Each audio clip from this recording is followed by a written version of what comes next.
What's cracking, man? What's upper? You feel me, fam? What's happening? Welcome to the struggle zone, man. Welcome, my peoples. Hold on, let me see how I can. I'm sitting down. Welcome, my peoples. Welcome. You know what I'm talking about? Welcome to the struggle zone, man. We talking about this Pan-Africanism, man. You know what I'm talking about? That's what we talk about today.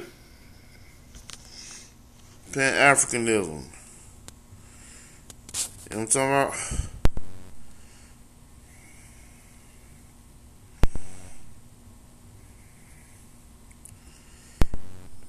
Pan-Africanism.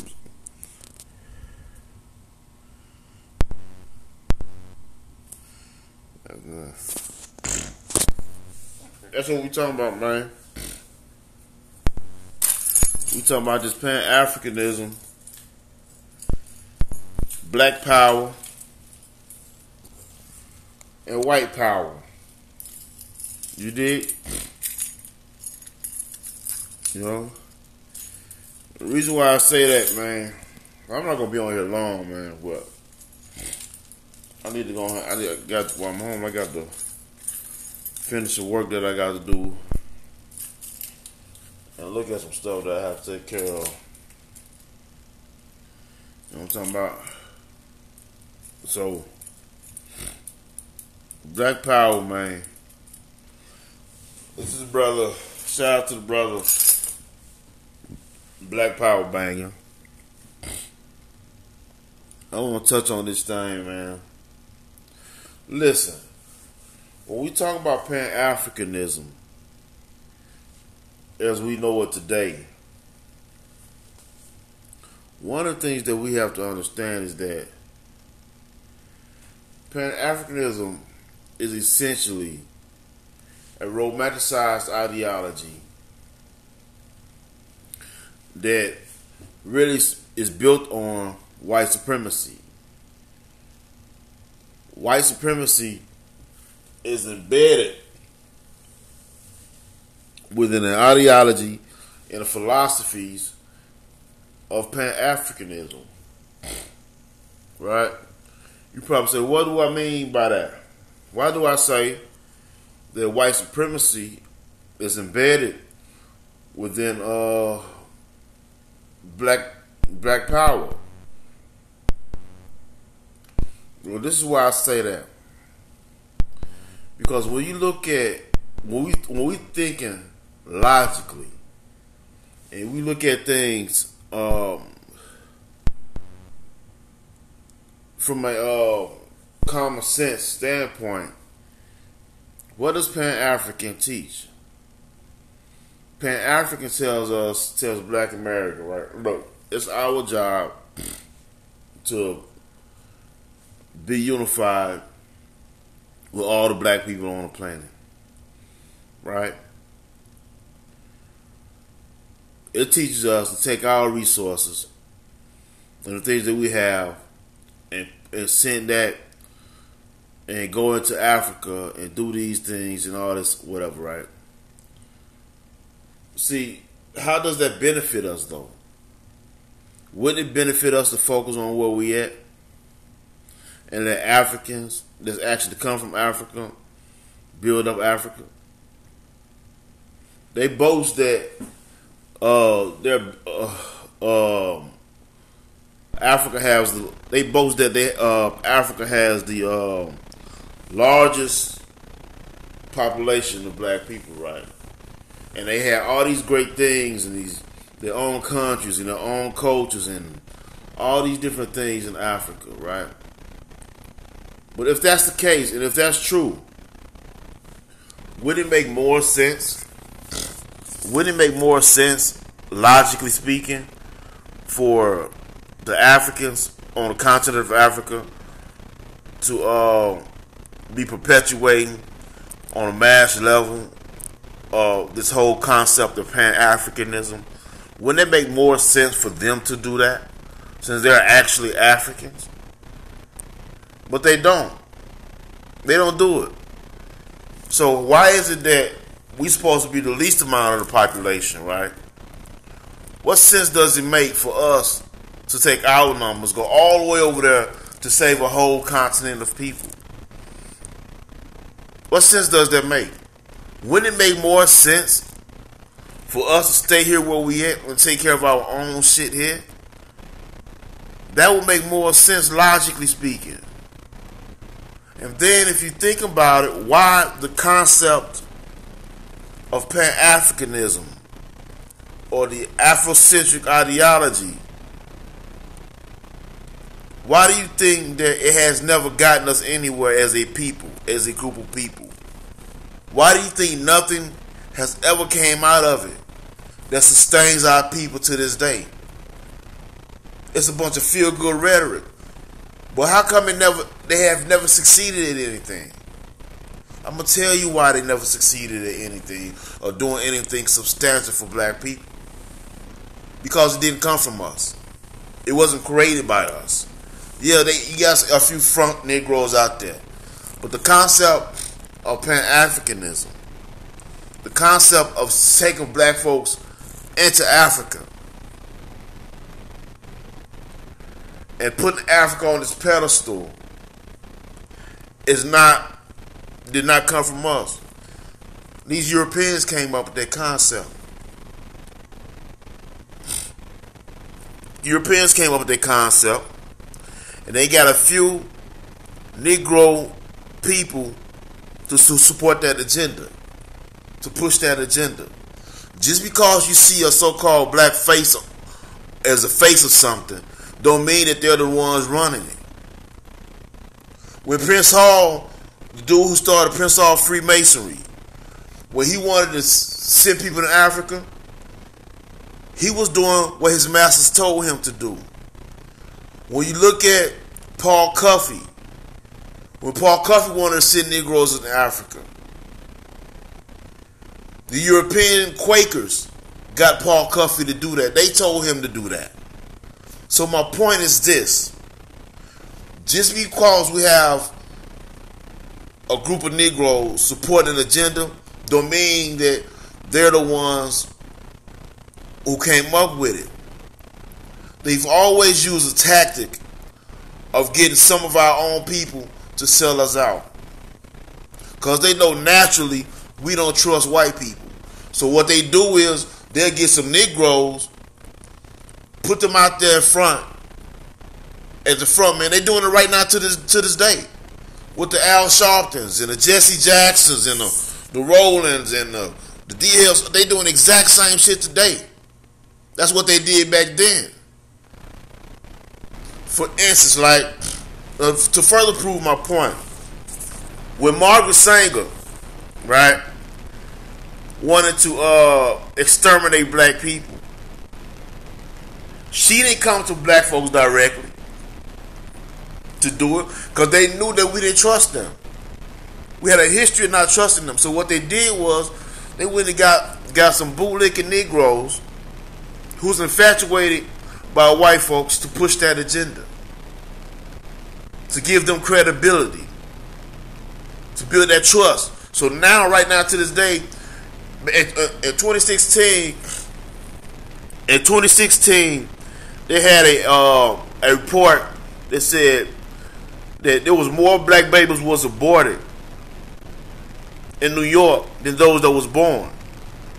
This is what Margaret Sanger and them did. So they've always gotten Negroes to push this agenda.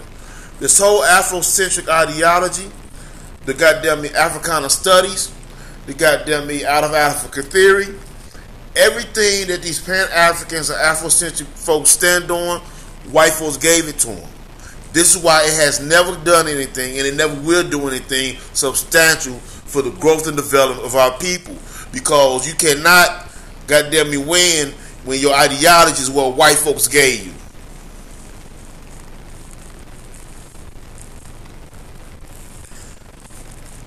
Dudes say Pan-Africans don't even like white people. That's what they tell you. What you mean you tell me You don't like white folks, but goddamn, your whole ideology that you standing on is what white folks gave you. White folks gave you the out of Africa theory. White folks told you that all Negroes come out of Africa. The Africana studies was started by white people. The whole curriculum that you got Negroes in these universities they're studying, white folks gave that shit to you. But y'all talking about black power. You dig what I'm saying? That's not black power. You know what I'm saying? That's not black power. That's white power. That's white power. Masking it in black power. That's what it is. It's white power being masked in black power. That's what it is, because that's who gave you your ideology, bruh. That's who gave it to you. You say you don't like whites, but white people gave you your ideology, bruh. They gave it to you. White folks gave you your ideology. Everything that the Afrocentric community is standing on, white folks gave it to you. They had their hands in it. Your whole curriculum, the whole concept and the thing that you know about Africa, yeah, later on they had certain Negroes coming out teaching it. But they was taught by these Europeans. All of them was taught by these Europeans. That's a fact. This is why the shit ain't never done shit. And on top of that, no, it wasn't. The people that you think that was about that was taught by white people, bruh. Every last one of them. Every last one of them was taught by white folks, bruh. All of them. That's where it comes from. Shit, they say goddamn the father of Africana studies is Melville Herskovitz. That's the father of Africana studies. But I'm gonna say this though. But I understand why so many people, brothers and sisters, attach themselves to this ideology. Because if you've been taught your whole life that you're horrible, that you don't have a culture, that your people haven't done nothing or committed anything to the greatness of humanity, that you are the scum of the earth, you're taught this shit. And then somebody comes and gives you something to Africa. They take you into Egypt and the Kemet, and they show you all these monuments, these pyramids, and you see your face on these people that you may say look like you. They have dark skin just like you, the thick nose and the big lips just like you. When you see all this greatness, you fall in love with it because it makes you feel like you're a part of something. It makes you feel like you're a part of something, makes you feel special. I get it. I get it. So it's difficult when somebody comes along later on after that, and then some of you brothers, like the brother Black Power Bang, he was a gang bang, and she'd be out there in the streets real heavy. So now that he found something that kind of changed his life, that he feel that he trying to be more positive. When you come out and you tell somebody that the information that you got about your history is bullshit, they're going to automatically feel attacked. That makes it a religion. Because you have people who was out there gangbanging, selling dope, robbing, killing. But now they was pimps and all this other shit. But now they are preachers, imams. They in the churches, they in the mosques, and they feel special. They feel like they're doing good. They done changed their life from how they used to be, and they feel like they're doing something better. I get it. But just like those other religions, the concept of Pan-Africanism or the Afrocentric ideology was just like the Bible and Christianity, just like Islam. It was all given to us by somebody other than us. This is why I don't think that it's a coincidence that you have all these different groups, right? You have the Moors who do Islam. You can have Islam who does Islam. You got the Christians who uses the Bible. You got the Israelites that use the Bible. All these different groups using these tools that was given to us by people other than us. And if you look at what these groups are actually producing, yeah, they may give you a personification that they're doing something, but they have not really done anything to change the betterment of our people.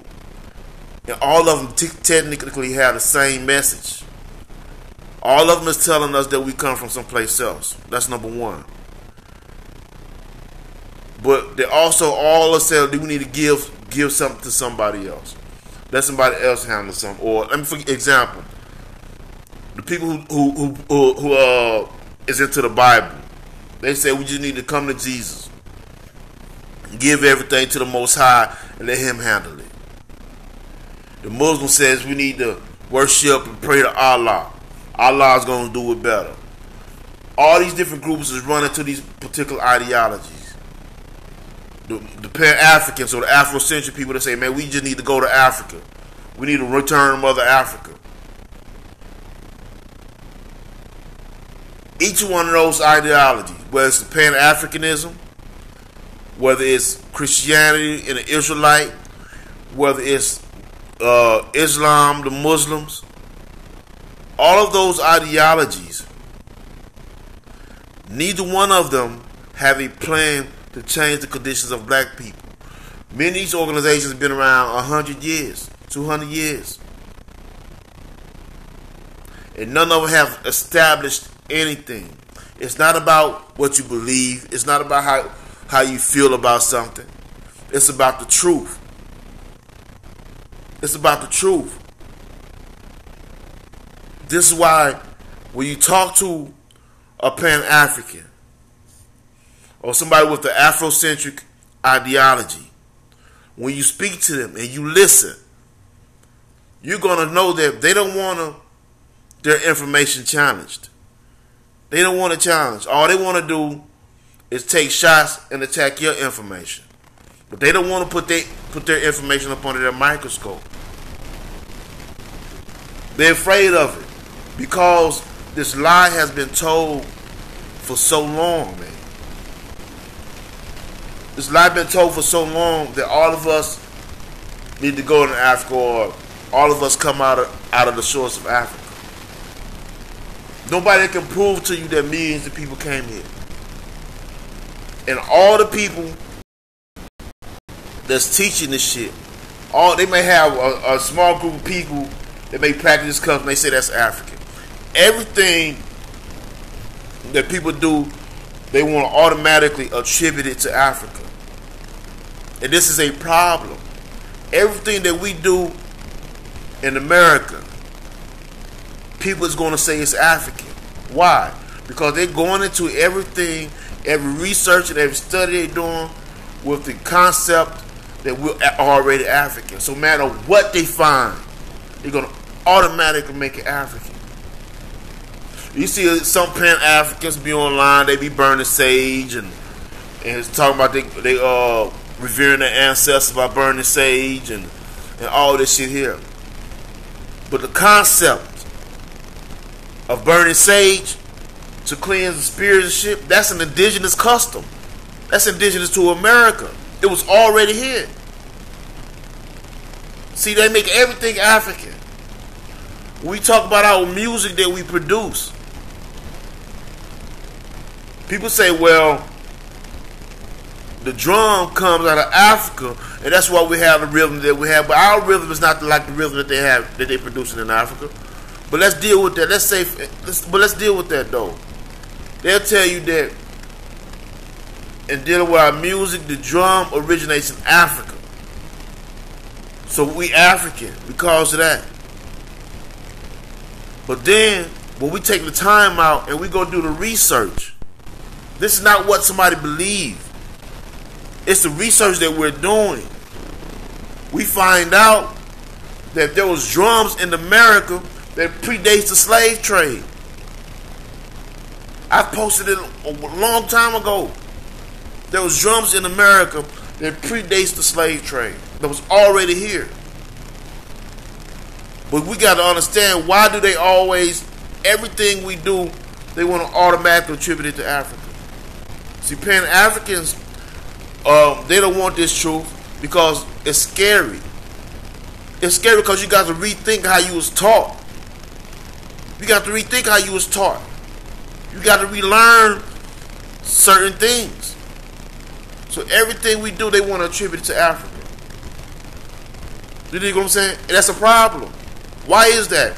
If the information that they talk about, if everything that they're saying comes out of Africa, then the things that we created here would have been created in Africa first. It wouldn't have come here. So you mean to tell me when they was low Negroes on slave ships in Africa to bring them over here, they stopped and gave everybody an IQ test? They stopped and gave all these Pan-Africans, all these Africans that they were slipping over here, an IQ test to see who's the smartest before they came over here. That shit don't even make sense. It's not us shitting on Africa. What I'm saying to you is this. Y'all talk about white supremacy, right? But Pan-Africanism supports white supremacy more than anything else. Because your whole ideology, your whole philosophy, everything that you stand on, white folks gave it to you.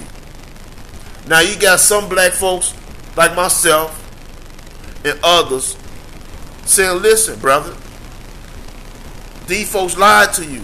You got black folks telling you that the white man lied to you about your history. But you want to attack these black folks who telling that your enemy lied to you about your history, all because you want to be stuck on some feel-good shit. You dig what I'm saying? You want to attack black people.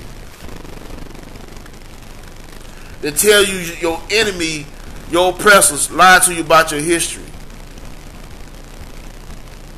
Under the guise of white supremacy that y'all say y'all fighting against, that you want to liberate black people from, but you supporting it. Because you don't even second guess that the same people that you saying oppress you will lie to you. You're not even second guessing that the same people that you say oppressed you, that took your land, your culture, your language, your knowledge of self, your heritage, and enslaved millions of your people. You sitting there telling us that these same people not going to lie to you about your history. Think about that shit. Think about how deep that is. Think about it. How deep that is. You would rather believe a story because it makes you feel good. I get it, I understand it makes you feel good. You have an emotional reaction to the information because you don't feel whole. You don't feel, goddamn, that your people is great. Because you don't take pride in the thing that your people have created here on the shores of North America. Nobody else can claim the shit that our people done here. Nobody in the world can claim that. Because they haven't done it.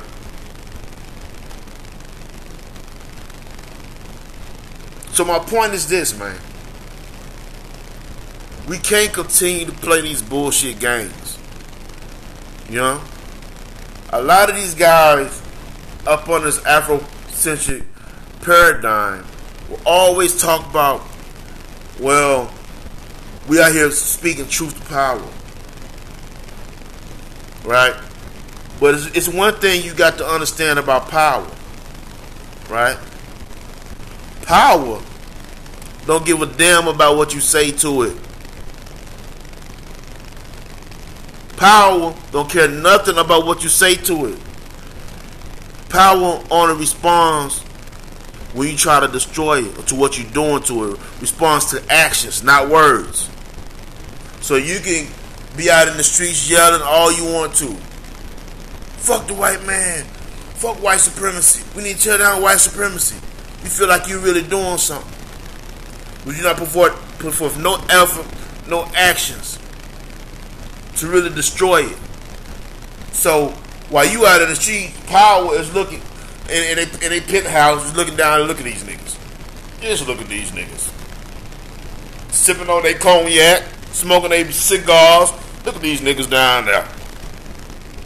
Oh, let them keep talking. That's all they gonna do.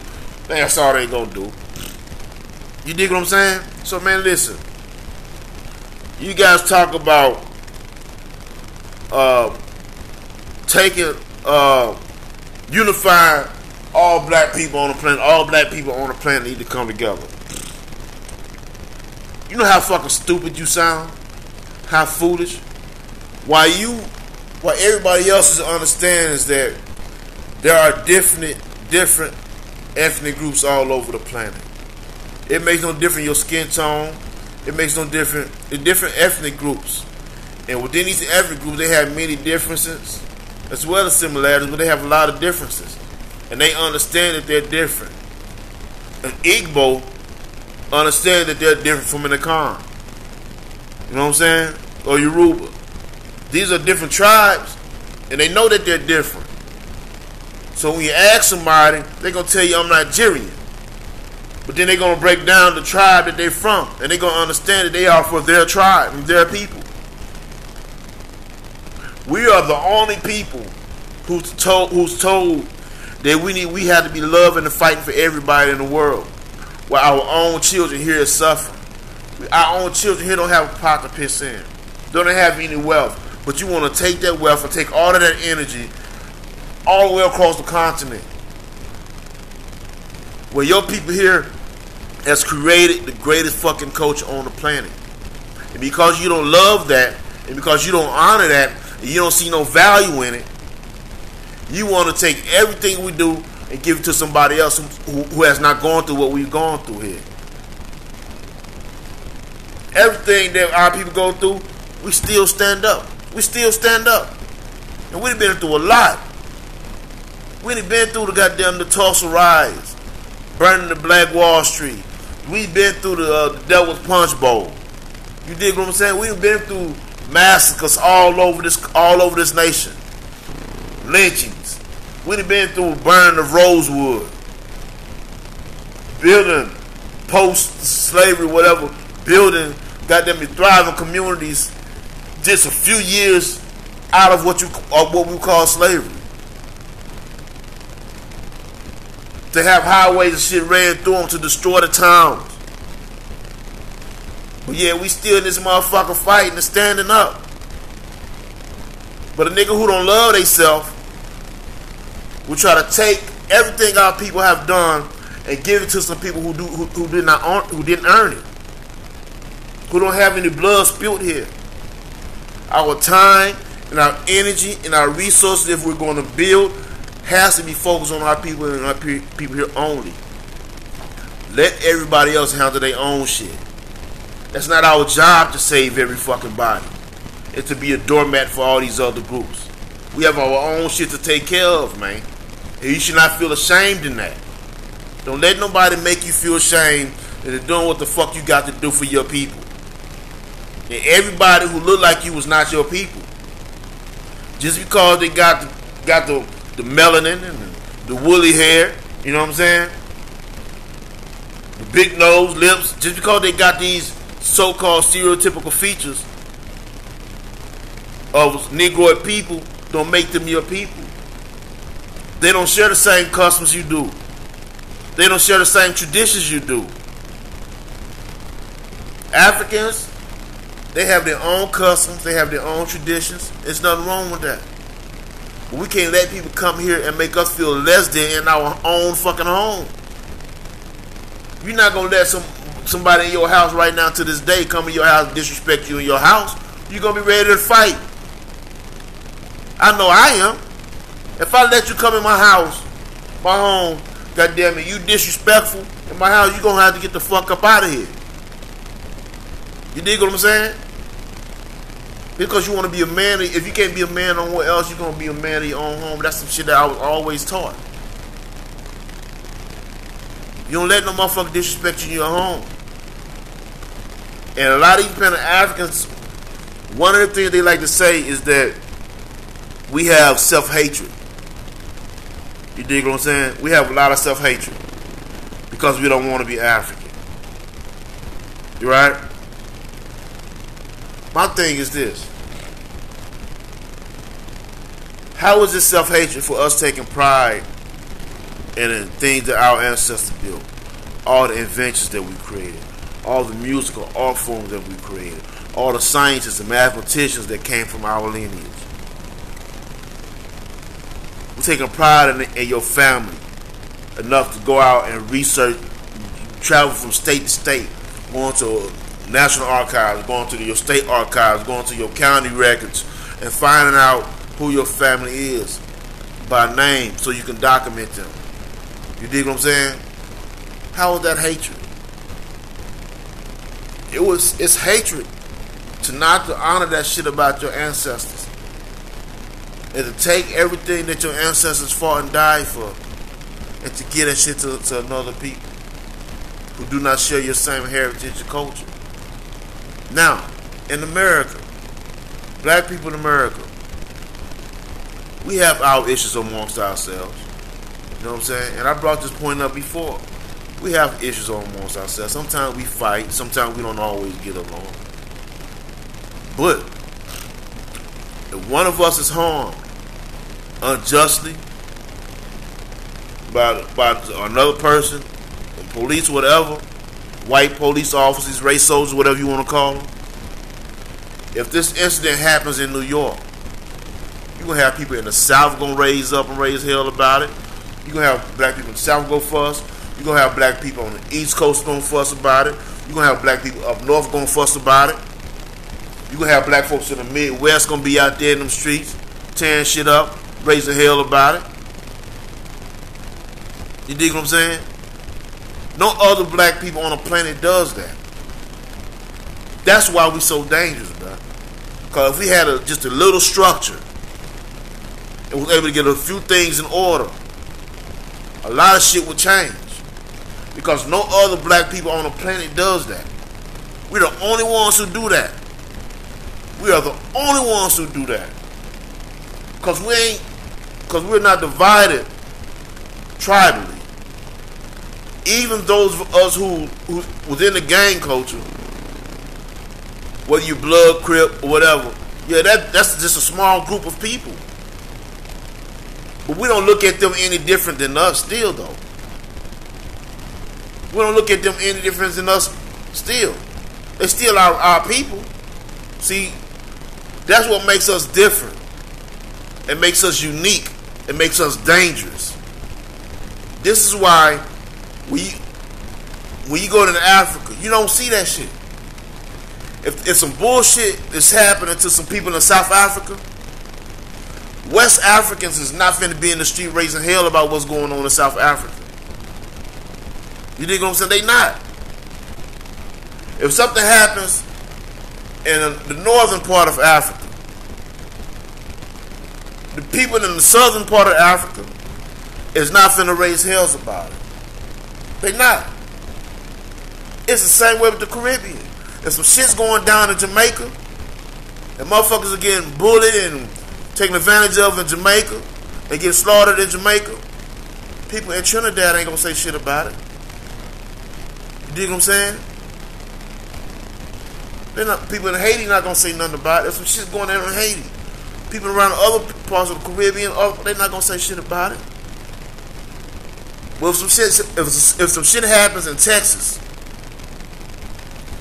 motherfuckers gonna raise hell and goddamn me, Texas, Atlanta, California, Oklahoma, Kansas. All these motherfucking states was raised up at one time. That's what makes us unique. And that's what shit to be proud of.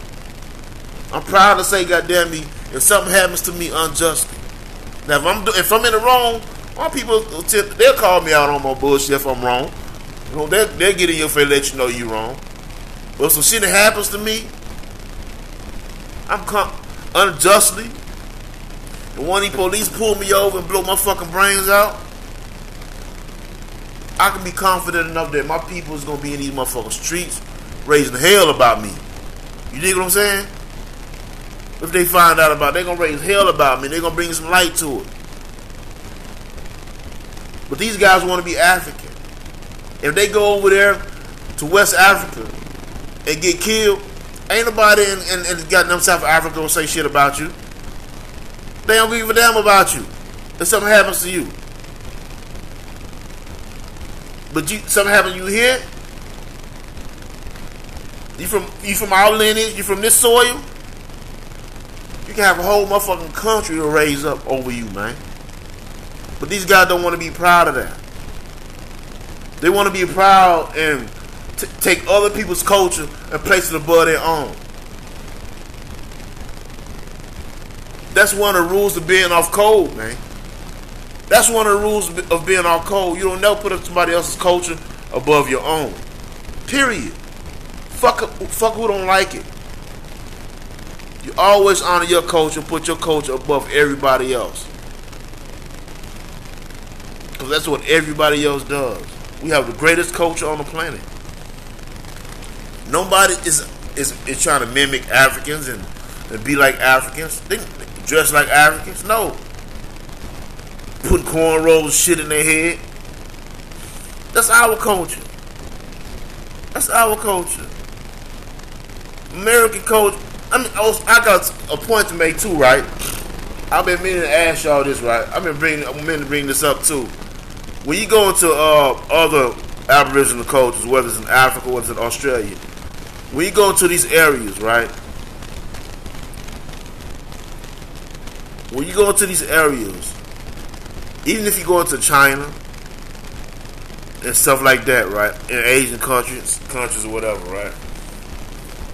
When you go into these places, the indigenous culture is the dominant culture in those areas. When you go into Africa, the indigenous culture is the dominant culture in those areas. It's the main culture in those areas.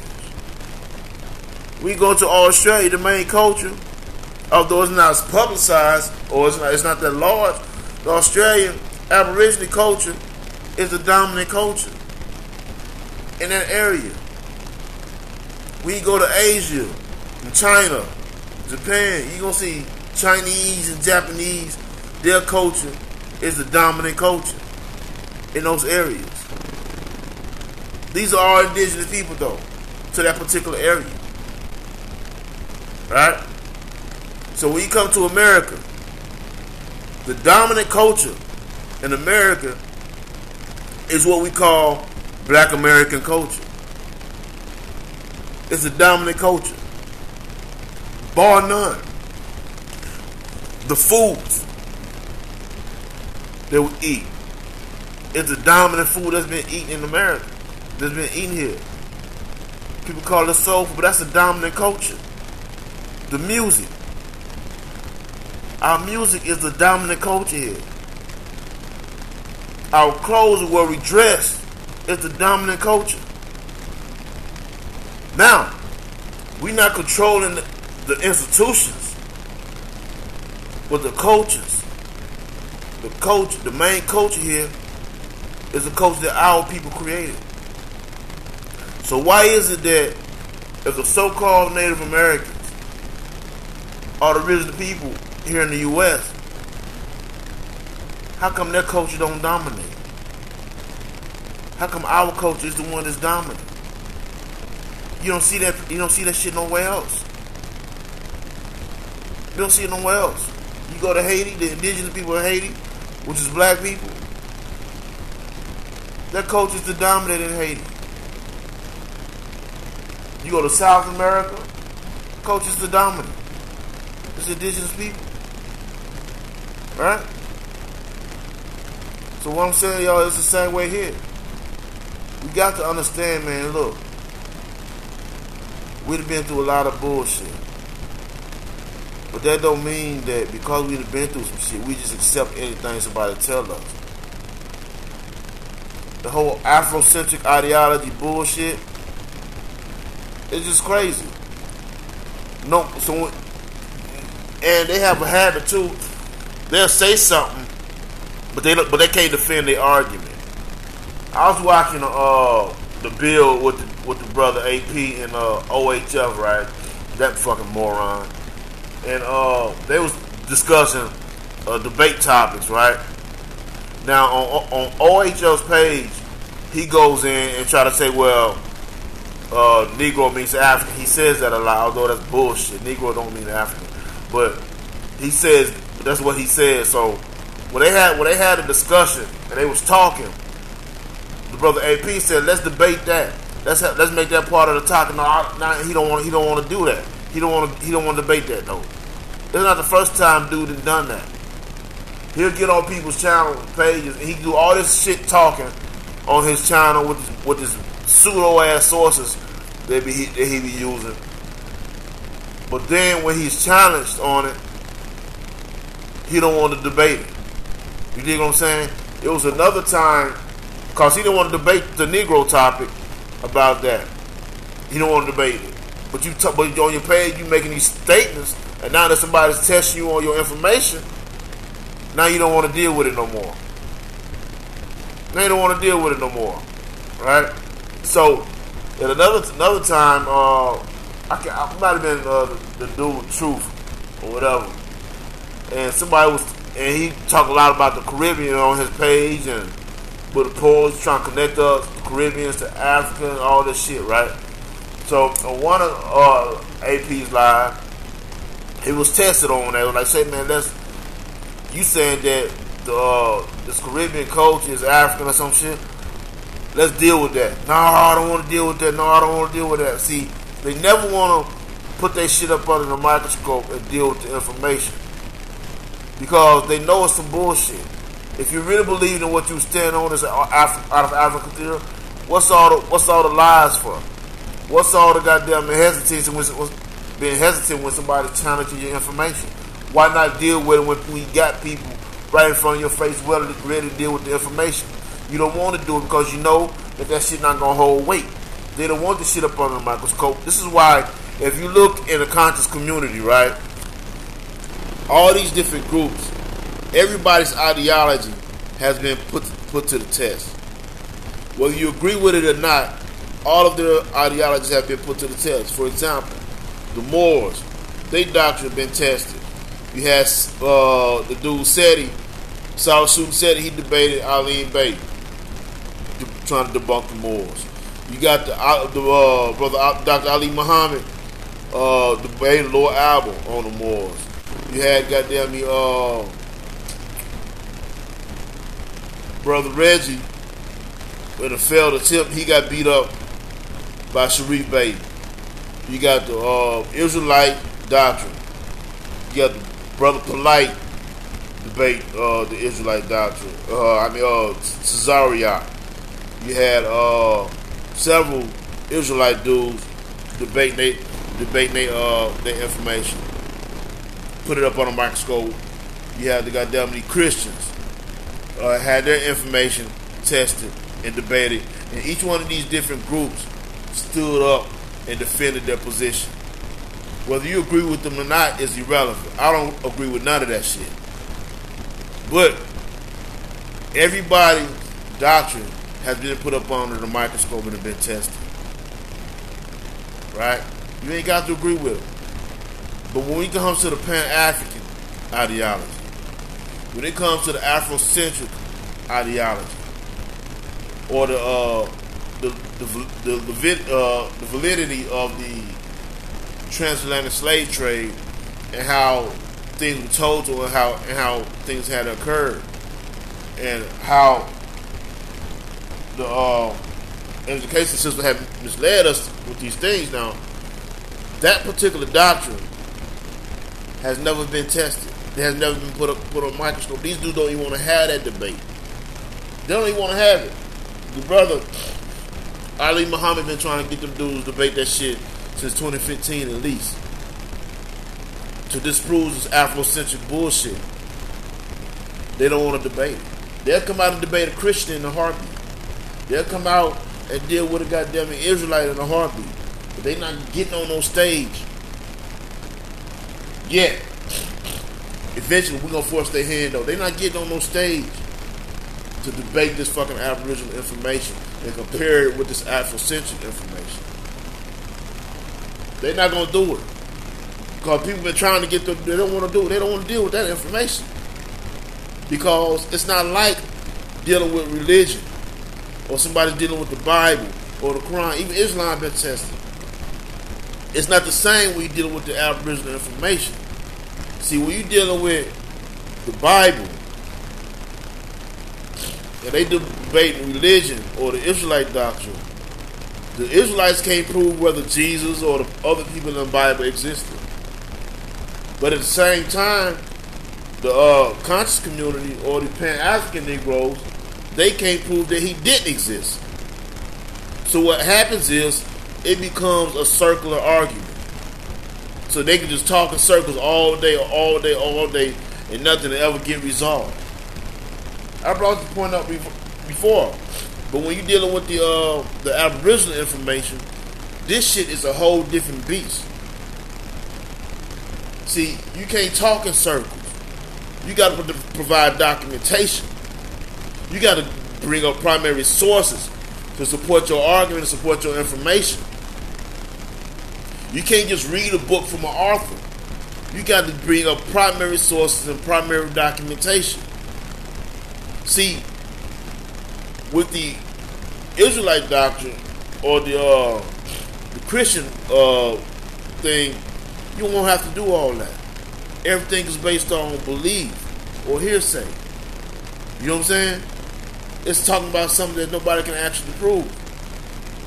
But when you get in the ring in a debate with this Aboriginal information, you're going to have to provide primary sources and documentation. You're going to have to, a lot of shit going to be brought up about the origin of this Pan-African ideology or this Afrocentric ideology, who was the founders of it, who created it, who was their teachers, who was their teachers' teachers. And every time it's going to point back to some white man. And this is the shit they don't want. They don't want it. This is why it's so easy for them to run and not deal with this information. It's a hard pill for these niggas to swallow. But they're going to have to deal with it. And we're going to have to give it to them. Because this is some cold shit. This is some cold shit, man. But anyway, listen. I just got a couple days, really a day and a half off, man, off this truck, man. I got a new shift, man, where now, I got a new thing where now I come home, like, on weekends, be home every weekend, man. 2 or 3 times during the week, man, I be at home. I can still drive and I can still make this money. So, now I'm just trying to get my routine and shit down packed, man, so I can know how my schedule gonna be from week to week. So I can start working on some other shit, man.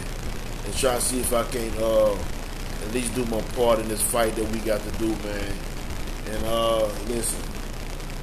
And just try to figure this shit out, because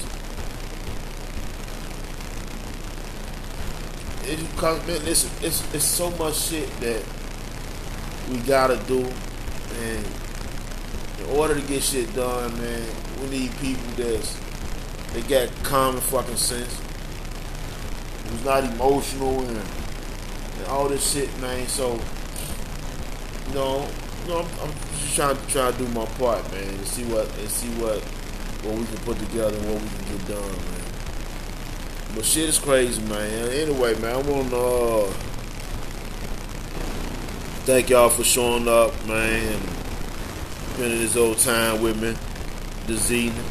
I gotta find me something to eat, man. Just got home today, so I ain't haven't been able to cook or none of that shit. So I'm gonna cook something tomorrow, though. But I gotta go give me something to eat, man. Peace out. Welcome to the struggle zone, man. We gonna get some shit done, man. It's just taking me some time to get some shit in order. Once I get that shit ordered, we're gonna be ready to go. Peace out.